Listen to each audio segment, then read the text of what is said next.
বিসমিল্লাহির রহমানির রহিম। সম্মানিত মুসলিম ভাই এবং বোনেরা, দুরূদ এমন একটি আমল যে আমলের উসিলায় আল্লাহ তাআলা ৮০, ৯০, ১০০, ১৫০ বছরের গোটা জিন্দেগির তামাম গুনাহ মাফ করিয়ে দেন। দুরূদ এমন একটি আমল যে দুরূদ পড়লে আল্লাহ সুবহানাহু ওয়া তাআলা সকল পেরেশানি দূর করিয়ে দেন। দুরূদ এমন একটি আমল যে দুরূদ পড়লে স্বয়ং আল্লাহ রব্বুল আলামিন আপনাকে সালাম করেন। আপনাদেরকে এই হাদিসের কিতাব থেকে সরাসরি পড়ে শোনাবো, যাতে করে আপনারা আশ্বস্ত হন এবং নিশ্চিত হন যে আসলেই দুরূদ পড়লে অনেক লাভ আছে, অনেক ফজিলত আছে। আশা করি আপনারা জানেনও যে দুরূদ পড়লে লাভ হয়, কিন্তু এরকম সরাসরি কি কখনো শুনেছেন? আমি আপনাদেরকে সরাসরি কিতাব থেকে পড়ে শোনাবো যে নবী করিম সাল্লাল্লাহু আলাইহি ওয়াসাল্লাম যে বলেছেন দুরূদ পড়লে বিপদ দূর হয়, পেরেশানি দূর হয়, গুনাহ মাফ হয়, সকল কিছু আজকে নবীর বাণী থেকে আপনারা শুনতে পারবেন সরাসরি। আমি সর্বপ্রথম আপনাদেরকে অত্যন্ত চমৎকার একটি হাদিস শোনাতে চাই। সে হাদিসটা হলো আন আব্দুর রহমান ইবনে আউফ রাদিয়াল্লাহু তাআলা আনহু قال, হযরত আব্দুর রহমান ইবনে আউফ আশারা মুবাশশার একজন সাহাবী ছিলেন, জান্নাতের সুসংবাদ প্রাপ্ত সাহাবী। তিনি বলেন, খরাজা রাসূলুল্লাহ সাল্লাল্লাহু আলাইহি ওয়াসাল্লাম হাত্তা দাখালা নাখলান। একবার নবী করিম সাল্লাল্লাহু আলাইহি ওয়াসাল্লাম ঘর থেকে বাহিরে বের হয়ে একটি বাগানে প্রবেশ করলেন। ফাসাজাদা ফাতালা সুজুদা, সে বাগানে গিয়ে তিনি সেজদা করলেন এবং লম্বা সেজদা করলেন।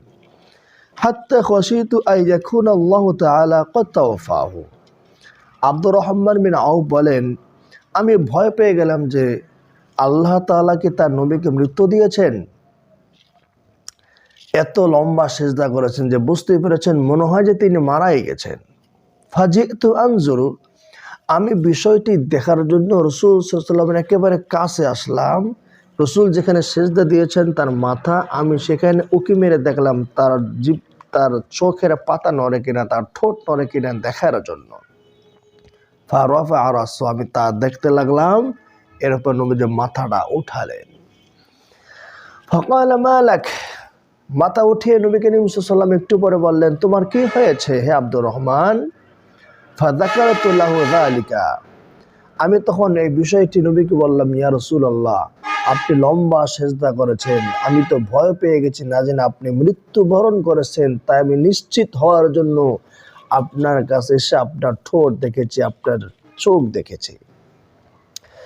নবীজি তখন বললেন, হে আব্দুর রহমান বিন আউফ, শোনো, ইন্না জিবরাইল আলাইহিস সালাম ক্বালা লি, জিবরাইল আলাইহিস সালাম আমাকে বললেন, আলা উবাশশিরুকা, আমি কি তোমাকে সংবাদ দেব না যে ইন্নাল্লাহ তাআলা ইয়াকুলু লাকা, আল্লাহ তাআলা আপনাকে লক্ষ্য করে বলছেন, হে নবী, মান সাল্লা আলাইকা সালাতান, যে ব্যক্তি তোমার উপর দরুদ পড়বে, সাল্লাইতু আলাইহি, আল্লাহ বলেন আমি আল্লাহ ওই বান্দার উপরে দরুদ পড়ব। সুবহানাল্লাহ। ওয়ামান সাল্লামা আলাইকা সাল্লামতু আলাইহি, আল্লাহ তাআলা নবীকে বললেন, হে নবী, আপনার উপর যে সালাম দেবে, আপনাকে যে সালাম দেবে, আমি আল্লাহ তাআলা তার উপরে সালাম দেব। সুবহানাল্লাহ, সুবহানাল্লাহ। পবিত্র কোরআন কারীমের মধ্যে আল্লাহ তাআলা বলছেন, এই যে কোরআন, ইন্নাল্লাহা ওয়া মালাইকাতাহু ইউসাল্লুনা আলান নবী, নিশ্চয়ই আল্লাহ এবং ফেরেশতারা আমার নবীর উপরে দুরূদ পড়ে এবং সালাম পেশ করে। এখন আপনিও যদি আল্লাহ পাকের দরুদ এবং সালাম পাইতে চান, তাহলে আপনাকে নবীর উপরে দরুদ পড়তে হবে, সালাম পেশ করতে হবে। সুবহানাল্লাহ, সুবহানাল্লাহ। আল্লাহ তাআলা তার প্রিয় হাবিবকে কত ভালোবাসেন, কত মহব্বত করেন। আপনি নবীর উপরে সালাম পেশ করলে, দরুদ পড়লে, আল্লাহ আপনার উপরে সালাম পেশ করবে, দরুদ পড়বে। এজন্য বন্ধুগণ, আমাদেরকে দুরুদের পরিমাণ, দুরুদের আমল বাড়িয়ে দিতে হবে। কত চমৎকার একটি হাদিস আপনাদেরকে শোনা দিলাম, তা না, তাই না? এবার আসুন আর একটি দারুণ হাদিস আমরা শুনি। এই হাদিসটি না শুনলে আপনার জীবনে কোনো দোয়া কবুল হবে না। ওয়ান উমর ইবনুল খাত্তাব রাদিয়াল্লাহু আনহু قال, ওমর ইবনে খাত্তাব রাদিয়াল্লাহু তাআলা আনহু বলেন, ইন্না দুআ মাওকুফুন বাইনাস সামাই ওয়াল আরদি, দোয়া আসমান এবং জমিনের মাঝখানে ঝুলন্ত থাকে। আমরা যে আল্লাহর কাছে নামাজের পরে দোয়া করি বা বিপদে পড়লে দোয়া করি বা বিভিন্ন সময় আমরা নিজেরা দোয়া করি বা অন্য লোকজনকে দিয়ে দোয়া করাই, এই যে আমরা যে দোয়া করে এই দোয়াটা আসমান আর জমিনের মাঝখানে ঝুলন্ত থাকে। এই দোয়াটা আসমানের উপরে যায় না, প্রথম আসমানে পাড়ি দিয়ে উপরে যাইতে পারে না, আল্লাহর কাছে এই দোয়াটা পৌঁছবে কিভাবে? আর যে দোয়া আল্লাহর কাছে পৌঁছবে না সেটা তো কবুল হবে না। তো তিনি বলেন নিশ্চয়ই দোয়া আসমান এবং জমির মাঝখানে ঝুলন্ত থাকে। লা ইয়াসআদু মিনহা শাইউন, সেখান থেকে কোনো কিছুই উপরের দিকে যায় না। হাত্তা তুসাল্লি আলা নবিয়িকা, যতক্ষণ না তুমি তোমার নবীর উপরে দরুদ পড়বে। বোঝা গেল, আপনি আমি যদি দোয়া করার আগে দরুদ না পড়ি, এই দোয়া আল্লাহ তাআলার দরবারে পৌঁছবে না, এই দোয়া কবুল হবে না। এবার আরেকটা হাদিস আপনাদেরকে শোনাই, যেখানে বলা হয়েছে দোয়া করার আগে দরুদ পড়েছে, সেই দোয়া ব্যাপারে নবীজি কি বলছেন। ওয়ান আব্দুল্লাহ ইবনে মাসউদ রাদিয়াল্লাহু তাআলা আনহু قال, হযরত আব্দুল্লাহ ইবনে মাসউদ রাদিয়াল্লাহু তাআলা আনহু থেকে বর্ণিত, তিনি বলেন কুনতু উসাল্লি ওয়ান নবী সাল্লাল্লাহু আলাইহি ওয়াসাল্লাম আবু বকর ওয়া উমর মাআহু, আমি নামাজ পড়তেছিলাম আর ওই সময় নবীর সাথে আবু বকর এবং ওমর বসা ছিলেন। তার মানে আমি নামাজ পড়তেছিলাম এক জায়গায় আর নবী করিম সাল্লাল্লাহু আলাইহি ওয়াসাল্লাম, আবু বকর, ওমর আর এক জায়গায় বসা ছিলেন। ফালাম্মা জালাস্তু, যখন আমি নামাজ পড়ে বসে রইলাম, বাদাতু বিসানাই আলাল্লাহি তাআলা, তখন আমি আল্লাহ তাআলা প্রশংসা করতে শুরু করলাম, মানে আলহামদুলিল্লাহ রাব্বিল আলামিন পড়লাম। থুম্মা সলাতু আলা নবী সাল্লাল্লাহু আলাইহি, থুম্মা সলাতু আলা নবী সাল্লাল্লাহু আলাইহি সাল্লাম, এরপর আমি নবী করিম সাল্লাল্লাহু আলাইহি সাল্লামের উপরে দরুদ পড়লাম। থুম্মা দাআতু লিনাফসি, এরপর আমি নিজের জন্য দোয়া করলাম। ফাকালা নবী সাল্লাল্লাহু আলাইহি সাল্লাম সাল তুতা সাল তুতা, তুমি চাও তোমাকে দেওয়া হবে, তুমি চাও তোমাকে দেওয়া হবে। সুবহানাল্লাহ, আলহামদুলিল্লাহ, আল্লাহু আকবার।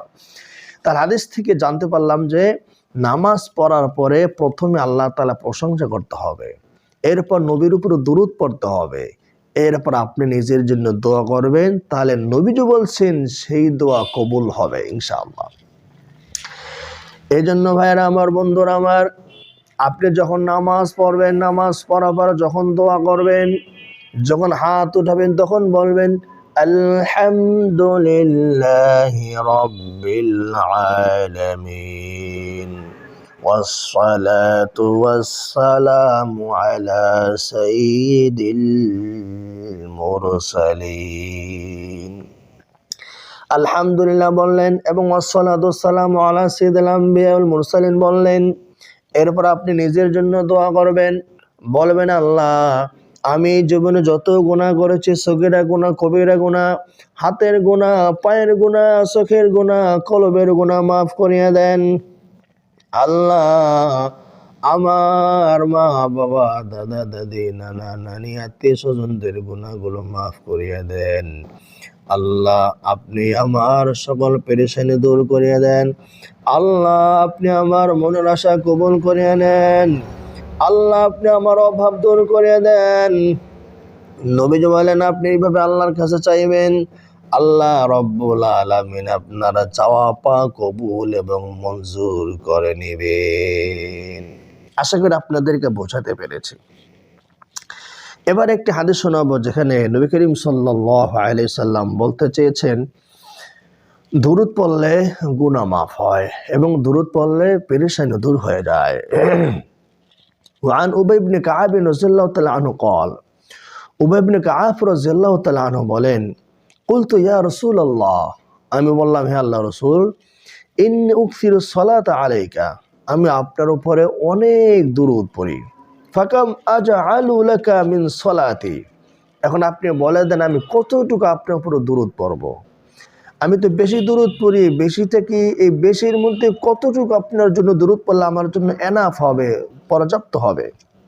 ফাকাল মা শিতা, নবীজি বললেন তোমার ইচ্ছা, আমি নির্ধারণ করে দিতে চাই না, তুমি তো বেশি দরুদ পড়ো, এখন এই বেশির পরিমাণ তুমি কতটুকু নির্ধারণ করবে এটা তোমার ইচ্ছা।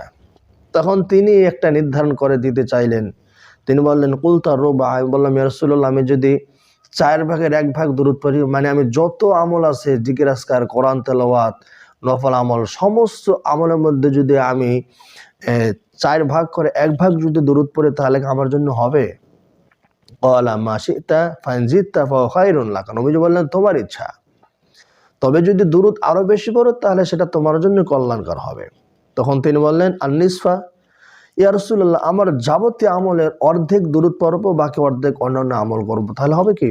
নবীজি বললেন মা শি'তা ফাইন জিদতা ফাহুয়া খায়রুন লাক। তোমার ইচ্ছা, তুমি যদি আরো দরুদের পরিমাণ বাড়ায় দাও তাহলে সেটা তোমার জন্য কল্যাণকর হবে। কুলতু ফাস-সুলুসাইন ক্বালা মা শি'তা। এরপর এক পর্যায়ে তিনি বললেন ইয়া রাসূলুল্লাহ, আমি ফরজ ইবাদত ছাড়া বাকি অন্যান্য যে টাইম আছে এই টাইমে সম্পূর্ণ টাইমটাই আমি দরুদই পড়ব, অন্যান্য জিকির আজকার এগুলো আমি আর করব না। তখন নবী করিম সাল্লাল্লাহু আলাইহি সাল্লাম বলেন তাহলে শোনো, আল্লাহ তাআলা তোমাকে দারুণ ও দুর্দান্ত 2টা পুরস্কার দিবেন। 1 নম্বর, ইদান ইউকফি হাম্মাকা ওয়া ইউকাফিরু লাকা যামবাকা। তাহলে আল্লাহ তাআলা তোমার সকল পেরেশানি দূর করে দিবেন এবং আল্লাহ তাআলা তোমার যাবতীয় গুনাহ মাফ করে দিবেন। সুবহানাল্লাহ। আল্লাহ তাআলা পেরেশানি দূর করবেন এবং আমাদের গুনাহ মাফ করবেন। এখন কোন পেরেশানি দূর করবেন, এখানে কোনো পেরেশানি কথা নির্ধারণ করা দেওয়া হয়নি। তার মানে বোঝা যাচ্ছে যে কোনো পেরেশানি। আপনার ছেলে কথা শুনে না, আপনি পেরেশানি দরুদ বাড়িয়ে দেন। আপনার স্ত্রীর কথা শুনে না, দরুদের আমল বাড়িয়ে দেন। আপনার স্বামী হাজবেন্ড কথা শুনে না, দরুদ বাড়িয়ে দেন। আপনার চাকরি নাই, বেকারে পড়ে আছেন, দরুদ বাড়িয়ে দেন। দোকানে বিক্রি হয় না, দরুদ বাড়িয়ে দেন। বিদেশে যাবেন, ভিসা পাচ্ছেন না, দরুদ পরিমাণ বাড়িয়ে দেন। এভাবে যে যে পেরেশানিতে আছেন ভাই, আপনি সেই পেরেশানি দূর হওয়ার নিয়তে দরুদের আমল বাড়িয়ে দেন। নবীজির জবান দিয়া বলছেন আল্লাহ তাআলা আপনার পেরেশানি দূর করবেন। আপনি আর কার কথা শুনে বিশ্বাস করবেন বলেন? সরাসরি এখান থেকে হাদিসের কিতাব থেকে আপনাদেরকে শোনা দিলাম, দরুদ পড়লে আল্লাহ তাআলা পেরেশানি দূর করে দেন। আপনি এখন থেকে দরুদ পড়া শুরু করে দেন, মোবাইল বন্ধ করুন, এখন থেকে দরুদ পড়া শুরু করুন সাল্লাল্লাহু আলাইহি ওয়াসাল্লাম, সাল্লাল্লাহু আলাইহি ওয়াসাল্লাম। আপনি সব সময় দরুদ পড়বেন, সব সময় দরুদ পড়বেন। আর নবীর কথাটা অন্তরে জাগ্রত রাখবেন যে আল্লাহ আমি তোমার নবীর উপরে দরুদ পড়তেছি, আল্লাহ আমি তোমার নবীর উপরে দরুদ পড়তেছি, আল্লাহ তুমি আমার বিপদ দূর করিয়া দাও। এইভাবে দরুদ পড়ুন, ইনশাআল্লাহ আল্লাহ তাআলা আপনার যাবতীয় হাজত পুরা করে দিবেন। দরুদ পড়লে পেরেশানি দূর হয়, গুনাহ মাফ হয়, শুধু তাই নয় আরো অনেক লাভ হয়। কিয়ামতের দিন মানুষ সবাই হাসরের ময়দানে থাকবে, মানুষের মাথার কাছাকাছি সূর্য চলে আসবে, সবাই ইয়া নাফসি বলে চিৎকার করবে। ওই সময় আপনার কথা নবী যে ভুলবে না, আল্লাহর নবী আপনাকে ওই সময় আপন করিয়া নিবেন। রাসূলুল্লাহ সাল্লাল্লাহু আলাইহি ওয়াসাল্লাম বলেন আওয়ালান নাস বি ইয়াউমাল কিয়ামাতি আকসারুহুম আলাইয়া সালাতান। কিয়ামতের ময়দানে আমার সবচেয়ে বেশি নিকটবর্তী হবে, সবচেয়ে বেশি কাছের হবে ওই বান্দা যে বান্দা আমি নবীর উপরে বেশি বেশি করিয়া দরুদ পড়ত। যখন কোনো বান্দা একবার দরুদ পড়ে, ফেরেশতারা সাথে সাথে সেই দরুদ পড়নেওয়ালার নাম সহ, পিতামাতার নাম সহ, পরিচয় সহ দরুদটা নবীর কাছে পৌঁছে দেয়। এভাবে আপনি যদি দৈনিক 50 বার দরুদ পড়েন, নবী যে আপনার নামটা দৈনিক 50 বার শুনবে, জানবে। আর যদি আপনি দৈনিক 300 বার দরুদ পড়েন, নবী যে 300 বার আপনার নামটা জানলো। আল্লাহ রব্বুল আলামিন আমার নবীকে এত মেধা দিয়েছেন, একবার শুনলেই সারা জীবন মনে থাকতো। এবার চিন্তা করুন, নবীজি যদি দৈনিক 300 বার আপনার নাম শুনে, আপনার সাথে নবীর কত সম্পর্ক হবে। কিয়ামতের দিন নবীজি আপনাকে দেখেই আপনার নাম ধরে ডাকবে, বলবে বান্দা তুমি না আমার উপরে দৈনিক 300 বার দরুদ পড়েছিলা, কোথায় যাও, আমার কাছে আসো। আজকে আমি তোমাকে সহ জান্নাতের মেহমান হয়ে যাব। এজন্য ভাই দুরূদ বেশি বেশি করিয়া পড়বেন। এখন বলবেন দুরূদ যে পড়ি, দুরূদ কি নবীর কাছে যায়? দুরূদ কি নবীর কাছে যায়? শুনুন, নবীজি সেটাও বলে দিয়েছেন। قال رسول الله صلى الله عليه وسلم إن لله ملائكة سياحين في الأرض يبلغونني من أمتي السلام। আল্লাহর নবী বলেন, নিশ্চয়ই আল্লাহ তাআলার জন্য এমন কিছু ফেরেশতা পৃথিবীতে ভ্রমণ করে যারা আমার উম্মতের সালাম দ্রুত আমার কাছে পৌঁছে দেয়। তার মানে যখন কেউ দুরূদ পড়ে, সেই দুরূদ আল্লাহ রব্বুল আলামিনের বিশেষ ফেরেশতারা নবী করিম সাল্লাল্লাহু আলাইহি ওয়াসাল্লামের পর্যন্ত পৌঁছে দেয়। এখন বলবেন যে আমার নবী কি কবরে জীবিত না মৃত? এর জবাবে বলা হবে, সাহাবারা বললেন, ইয়া রাসূলুল্লাহ, আমরা আপনার উপর দুরূদ পড়ব, আপনি তো মৃত্যুর পর মাটির সাথে মিশে যাবেন, লাশ হয়ে যাবেন, তো আপনার উপরে দুরূদ কিভাবে পৌঁছাবো? তখন রাসূলুল্লাহ সাল্লাল্লাহু আলাইহি ওয়াসাল্লাম বললেন, আল্লাহ রব্বুল আলামিন মাটিকে নবীদের দেহ ভক্ষণ করাকে হারাম করে দিয়েছেন।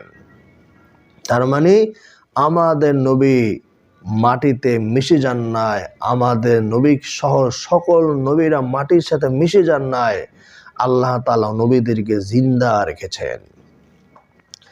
রাসূলুল্লাহ সাল্লাল্লাহু আলাইহি ওয়াসাল্লাম বলছেন, হযরত মূসা আলাইহিস সালাম, নবী করিম সাল্লাল্লাহু আলাইহি ওয়াসাল্লাম বলছেন, যখন আমি মেরাজ করতে গিয়ে মক্কা থেকে বাইতুল মুকাদ্দাসে গিয়েছিলাম, তখন এই পথিমধ্যে আমি মূসা নবীকে তার কবর নামাজ আদায় করতে দেখেছি। তাহলে বোঝা গেল মূসা আলাইহিস সালাম কবর নামাজ আদায় করছেন, তিনি জিন্দা, মূসা আলাইহিস সালাম জিন্দা। আমরা জানি আরো অসংখ্য অগণিত নবীরা আসমানে আছেন। মুহাম্মদ সাল্লাল্লাহু আলাইহি ওয়াসাল্লাম যখন মেরাজ করতে গিয়েছিলেন, প্রথম আসমানে আদম নবীর সাথে সাক্ষাৎ হয়েছে। এভাবে 7 আসমানে 7-8 নবীর সাথে সাক্ষাৎ হয়েছে। নবীরা মাটির সাথে মিশে যায় না, নবীদেরকে আল্লাহ তাআলা জিন্দা রাখেন। আর এক হাদিসের ভিতরে এসেছে, রাসূলুল্লাহ সাল্লাল্লাহু আলাইহি ওয়াসাল্লাম কি বলছেন? দারুণ একটি চমৎকার হাদিস বলছেন। নবীজি বলছেন যে আন্না রাসূলুল্লাহ সাল্লাল্লাহু আলাইহি ওয়াসাল্লাম জাআ যাতা ইয়াউমিন, একবার নবী করিম সাল্লাল্লাহু আলাইহি ওয়াসাল্লাম আমাদের সামনে আসলেন। ওয়াল বিশরু ফি ওয়াজহিহি, আর ওই সময় দেখলাম নবীর চেহারায় আনন্দের ছাপ লেগে আছে, নবী খুশি আছেন। ফাকালা ইন্নাহু জাআনি জিবরাইল, এসে বললেন, জিবরাইল আমার কাছে আসলো, এসে বলল, ইন্না রাব্বাকা ইয়াকুলু আম্মা ইরদিকা ইয়া মুহাম্মদ। জিবরাইল বলল, নিশ্চয়ই তোমার প্রভু বলছে, হে মুহাম্মদ, তুমি কি এই কথার উপরে রাজি নয় যে আল্লাহ ইউসাল্লি আলাইকা আহাদুম মিন উম্মতিকা, তোমার উম্মতের মধ্য থেকে যে ব্যক্তি তোমার উপর দুরূদ পড়বে, ইল্লা সাল্লাইতু আলাইহি আশরান, আমি আল্লাহ তাআলা তার উপরে 10 বার দুরূদ পড়ব। ওয়ালা ইউসাল্লিমু আলাইকা আহাদুম মিন উম্মতিকা ইল্লা সামতু আলাইহি আশরান, এবং তোমার উম্মতের মধ্য থেকে যে ব্যক্তি তোমার উপরে একবার সালাম দেবে, আল্লাহ তাআলা বলেন, আমি আল্লাহ ওই বান্দাকে 10 বার সালাম দিব। সুবহানাল্লাহ। আগের হাদিসে গেছে, কেউ একবারও দুরূদ পড়লে আল্লাহ তাআলা একবার দুরূদ পড়েন।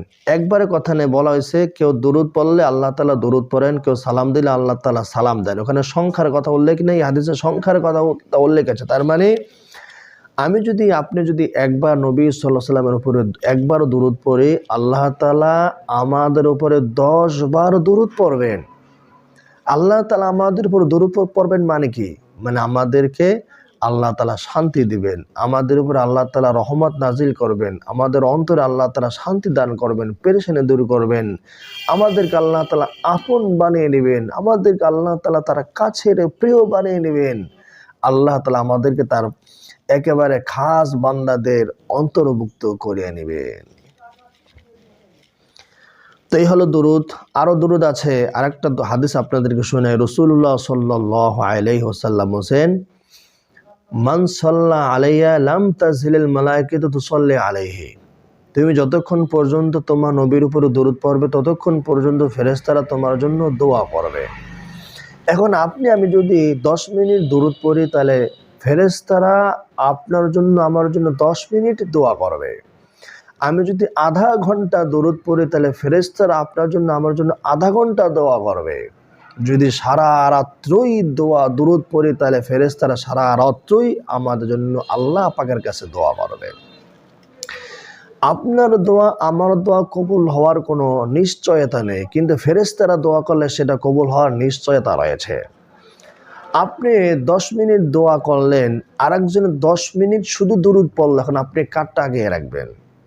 আমি এক্ষেত্রে দুরুদের আমলকে আগে রাখতে চাই। কারণ হলো কি জানেন, আপনি দরুদ পড়ছেন একদিকে, আর অপর দিকে ফেরেশতারা আপনার জন্য দোয়া করতেছে, এবং আপনার জন্য কিন্তু আল্লাহ তাআলা সওয়াবও লিখে দিচ্ছে। আর যে ব্যক্তি দোয়া করতেছে তার জন্য কিন্তু ফেরেশতারা কোনো দোয়া করে না, আপনার দোয়া সে নিজেই করতেছে, এবং আলাদা কোনো স্পেশাল তার ফজিলতও নেই। দোয়ার ফজিলত যা আছে তাই সে পাবে। এই জন্য দুরুদের ফজিলত এবার চিন্তা করে দেখুন। দুরুদ পড়লে আল্লাহ তাআলা আপনার উপরে দুরুদ পড়ে, আল্লাহ তাআলা আপনাকে সালাম দেয়। এখন নবী করিম সাল্লাল্লাহু আলাইহি ওয়াসাল্লামের উপরে দুরুদ না পড়লে আপনার কি ভয়াবহ বিপদ হতে পারে এবার শুনে নেন। নবীজি বলেন, ক্বালা রাসূলুল্লাহ সাল্লাল্লাহু আলাইহি ওয়াসাল্লাম, রাগিমা আনফু রাজুলিন যুকিরতু ইনদাহু ফালাম ইউসাল্লি আলাইয়া। ওই ব্যক্তির নাক ধুলায় ধূসরিত হোক যে ব্যক্তির সামনে আমার নাম উচ্চারিত হলো অথচ সে আমার উপর দরুদ পড়ে নাই। রাগিমা আনফু রাজুলিন দাখালা আলাইহি রমাজান। ওই ব্যক্তির নাক ধুলায় ধূসরিত হোক যে ব্যক্তি রমজান পেয়েছে অথচ সে গুনাহ মাফ করতে পারে নাই। ওই ব্যক্তির নাক ধুলায় ধূসরিত হোক যে ব্যক্তি তার পিতামাতাকে পেল অথবা একজনকে পেল অথচ পিতামাতা বা একজন তাকে জান্নাতে প্রবেশ করাতে পারল না। হাদিসের 3টা অংশের প্রথম অংশ হলো, নবী সাল্লাল্লাহু আলাইহি ওয়াসাল্লামের নাম শোনার পরে দরুদ না পড়লে আমাদের নাক ধুলায় ধূসরিত হবে। এজন্য যখন আপনি নবী করিম সাল্লাল্লাহু আলাইহি ওয়াসাল্লামের নাম শুনবেন তখন দরুদ পড়বেন, এবং যখন আপনি বই পুস্তকে তার নাম নিজে পড়বেন তখন দরুদ পড়বেন। যখন আপনি নিজে নবীজির নাম লিখবেন তখন দরুদ পড়বেন সাল্লাল্লাহু আলাইহি ওয়াসাল্লাম। ইমাম বুখারী রাহিমাহুল্লাহ তিনি তার সুবিশাল বুখারী গ্রন্থ 7000 হাদিসের উপরে লেখছেন। প্রত্যেকটা হাদিস লেখার শুরুতে সাল্লাল্লাহু আলাইহি ওয়াসাল্লাম দরুদ পড়েছেন এবং দরুদটি তিনি লিখেছেন। ইমাম মুসলিম, ইমাম তিরমিজি, নাসাই, ইবনে মাজাহ, সিয়াসিত্তা সহ জগৎ বিখ্যাত শত শত হাজার হাজার মুহাদ্দিসিন কিরাম যখনই কোনো হাদিস লিখেছেন হাদিসের শুরুতে লিখেছেন সাল্লাল্লাহু আলাইহি ওয়াসাল্লাম, এবং সে হাদিসটি তারা নিজেরা পড়েছেন। তাহলে বন্ধুগণ এবার চিন্তা করুন, দুরুদ কত দারুণ এবং দুর্দান্ত ফজিলতপূর্ণ একটি আমল। এই আমল আল্লাহ তাআলা আমাদেরকে করা তৌফিক দান করুন। আপনাদেরকে আরেকটি দোয়া বলতে চাই, যে দোয়াটি বললে আল্লাহ তাআলার কাছে নবী সাল্লাল্লাহু আলাইহি ওয়াসাল্লাম কিয়ামতের দিন আপনার জন্য সুপারিশ করবেন। নবীজি বলেন, আল্লাহুম্মা আনজিলহুল মাকআদাল মুকাররাবা ইনদাকা ইয়াউমাল কিয়ামা। এই দোয়া যে পড়বে ওয়াজাবাত লাহু শাফাআতে, নবীর শাফাআত তার জন্য কিয়ামতের ময়দানে ওয়াজিব হয়ে যাবে। আর ওই যে আগে বলছিলাম দুরুদ পড়লে, এখন বলবেন যে নবীর শাফাত ওয়াজিব হবে, নবী আপনাকে চিনবে কিভাবে? দেখো তাহলে নবী আপনাকে চিনবে কিভাবে? আপনি হয়তো নবীজিকে চিনবেন, কিন্তু নবীকে চিনলে কি নবী আপনার জন্য সুপারিশ করবে? আপনি চিনে, নবী তো আপনাকে চিনে না, তো না চিনলে সুপারিশ কিভাবে করবে? এর জবাব আগে বলা হয়েছে, আপনি দৈনিক যদি 300 বার বা 1000 বার দরুদ পড়েন তাহলে আপনার নাম নবীজি দৈনিক 300 বার বা 1000 বার জানলো। এতে করে কিন্তু নবীজি আপনাকে দুনিয়া থেকে চিনে ফেললো, আপনার পরিচয় জানতে পেরেছে। বাস কিয়ামতের ময়দানে উঠবেন আর দেখবেন নবীজি আপনাকে দেখেই চিনতে পেরেছেন, ও তুমি আমার উপরে দরুদ পড়েছিলে তাই না, আসো আসো আমার কাছে আসো, আজকে আমি তোমার জন্য সুপারিশ করবো, আমি তোমাকে নিয়ে জান্নাতে যাব। সুবহানাল্লাহ। এই জন্য বন্ধুগণ আসুন আমরা দরুদের আমল করি। আল্লাহ তাআলা আমাদেরকে দৈনিক কমপক্ষে 100 বার দরুদ পড়া তৌফিক দান করেন। সর্বশেষ আর একটা সুন্দর হাদিস শুনিয়ে দিই। নবী করিম সাল্লাল্লাহু আলাইহি ওয়াসাল্লাম বলেন, আনাস রাদিয়াল্লাহু তাআলা আনহু থেকে বর্ণিত, আন আনাস রাদিয়াল্লাহু তাআলা আনহু قال قال رسول الله صلى الله عليه وسلم من صلى علي صلاة واحدة, যে ব্যক্তি একবার দরুদ পড়বে, সাল্লাল্লাহু আশরা সালাওয়াতিন, আল্লাহ তাআলা বান্দার উপরে 10টি রহমত নাজিল করবেন। ওয়াহুত্তাত আনহু আশরু খতিয়াতিন, আল্লাহ তাআলা তার 10টি গুনাহ মাফ করবেন। ওয়া রুফিআত লাহু আশরু দারাজাতিন, এবং আল্লাহ তাআলা তার মর্যাদা 10 গুণ বৃদ্ধি করবেন। সুবহানাল্লাহ। এখন প্রশ্ন করতে পারেন, আল্লাহ তাআলা 10 গুণ সম্মান বৃদ্ধি করলে তো আমার সম্মান একসময় অনেক বেড়ে যাবে, অনেক বেড়ে যাবে, এত জায়গা আল্লাহ তাআলা পাবে কই? এত জায়গা পাবে কই? এই আল্লাহ তাআলা জায়গার অভাব নেই। এখন কথা হলো, আপনি কি আপনার মর্যাদা 10 বার পড়লে 10 বারই বৃদ্ধি পাবে, এটা আপনার কাছে আশ্চর্য মনে হলো? দেখুন, আপনি একবার দুরূদ পড়লেন, কিন্তু একটা দুরূদ পড়ে কয়বার গুনাহ করেন? আপনি যদি দৈনিক 300 বার দুরূদ পড়েন, তাহলে দৈনিক কয় ঘন্টা আপনার গুনাহ হয়? তো আপনি যত গুনাহ করবেন তত আপনার মর্যাদা নিচের দিকে আসবে। বান্দা গুনাহ করলে তার রিজিক যেমন কমে যায়, তেমনি ভাবে আল্লাহর কাছে তার মর্যাদা কমে যায়। এজন্য মর্যাদা কমে গেলে আপনি দুরূদ পড়বেন, আল্লাহ তাআলা মর্যাদা আবার বাড়িয়ে দেবেন। নবী সাল্লাল্লাহু আলাইহি ওয়াসাল্লামের উপর দুরূদ পড়তে কৃপণতা করবেন না। নবীজি বলছেন, আল বখিলুল্লাযী মান যাকারতু ইনদাহু ফালাম ইউসাল্লি আলাইয়া, ওই ব্যক্তি বড় কৃপণ যার কাছে আমার নাম উল্লেখ করা হয় অথচ সে আমার উপর দুরূদ পড়ে না। নবীজি বলেন, যে ব্যক্তির কাছে নবীর নাম উল্লেখ করা হয় দুরূদ পড়ে না, সে হলো কৃপণ। আর যে কৃপণ হয়ে আল্লাহ তাআলা তাকে দেখতে পারে না। এজন্য আপনার জীবনের সফলতার জন্যে, আপনার ব্যবসা বাণিজ্যের সফলতার জন্যে, আপনার কাজে কর্মে চলাফেরায় সংসারে বরকতের জন্য, সফলতার জন্যে, আপনি ভালো সন্তান পাওয়ার জন্যে আপনি বেশি বেশি দুরূদ পড়বেন।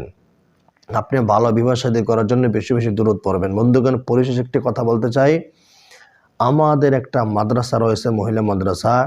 এই মাদ্রাসায় অনেক এতিম মিসকিন অসহায় ছাত্রী রয়েছে।